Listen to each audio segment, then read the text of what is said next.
आज का हमारा टॉपिक है वेरिएबल्स। वेरिएबल्स एक इम्पॉर्टेंट टॉपिक है बोर्ड पॉइंट ऑफ व्यू से।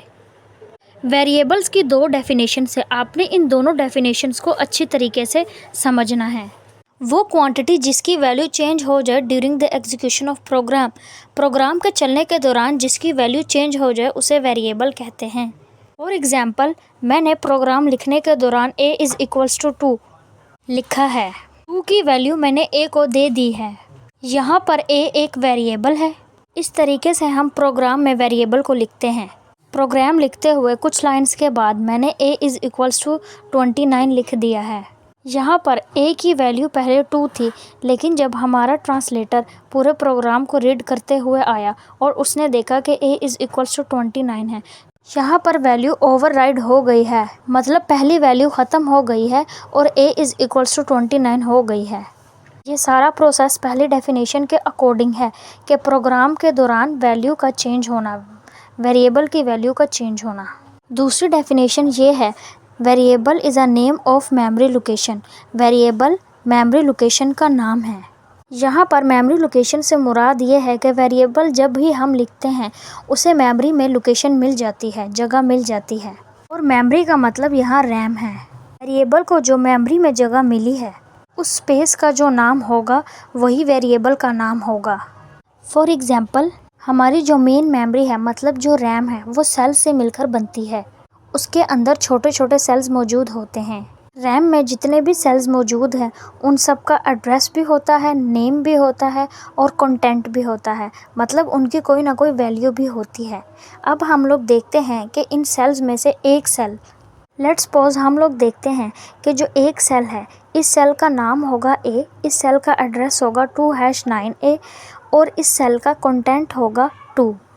तो जब हम लोग एक वेरिएबल को लिखते हैं तो मेमोरी में उसे एक नाम मिल जाता है, उसका एड्रेस होता है और उसका कंटेंट होता है। जो वैल्यू हम लोगों ने वेरिएबल को दी है वो उसका कंटेंट है और वेरिएबल का नाम वो होगा जो हम लोगों ने रखा है।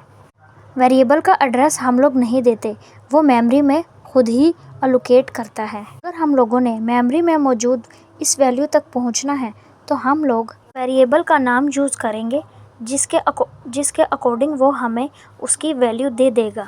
ये थी हमारी दूसरी definition, name of memory location. एक इम्पोर्टेंट क्वेश्चन ये है कि जब हम एक वेरिएबल को लिखते हैं तो वेरिएबल को मेमोरी में कितनी जगह मिलती है। वेरिएबल को मेमोरी में जगह मिलती है उसके डाटा टाइप के अकॉर्डिंग। जो भी हमने वेरिएबल को वैल्यू देनी है उस वैल्यू की टाइप कौन सी है, हमें ये बात बतानी होती है कि हमारे वेरिएबल की डाटा टाइप कौन सी है।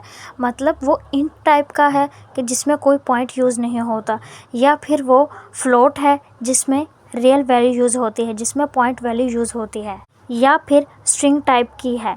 स्ट्रिंग टाइप में ये होता है कि उसमें करैक्टर्स, वैल्यू और अल्फ़ाबेट्स तमाम चीज़ें इस्तेमाल होती हैं।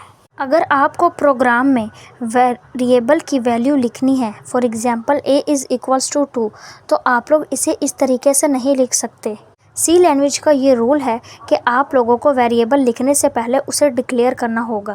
डिक्लेरेशन से मुराद ये है कि वेरिएबल को यूज़ करने से पहले उसका नाम और उसकी डाटा टाइप पहले बता देना। अगर आप लोग वेरिएबल को यूज़ करने से पहले उसकी डाटा टाइप भी नहीं बताते और ना ही उसका नेम बताते हैं तो इस तरह प्रोग्राम में एरर आ जाएगा।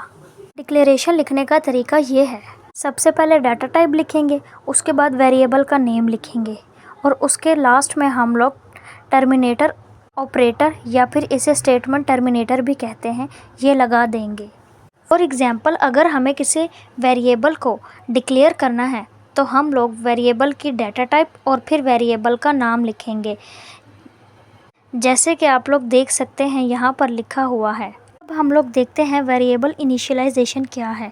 वेरिएबल इनिशियलाइजेशन ये है कि वेरिएबल की डाटा टाइप, वेरिएबल का नेम और फिर साथ ही उसकी वैल्यू दे दें। इस अमल को कहते हैं इनिशियलाइजेशन। इनिशियलाइजेशन लिखने का तरीका ये है कि पहले डाटा टाइप लिखी जाएगी, उसके बाद वेरिएबल का नेम लिखा जाएगा और इक्वल के बाद उसकी वैल्यू दी जाएगी और लास्ट में स्टेटमेंट टर्मिनेटर लगा दिया जाएगा। इस पूरे अमल को या इस सिंटैक्स को इनिशियलाइजेशन कहते हैं।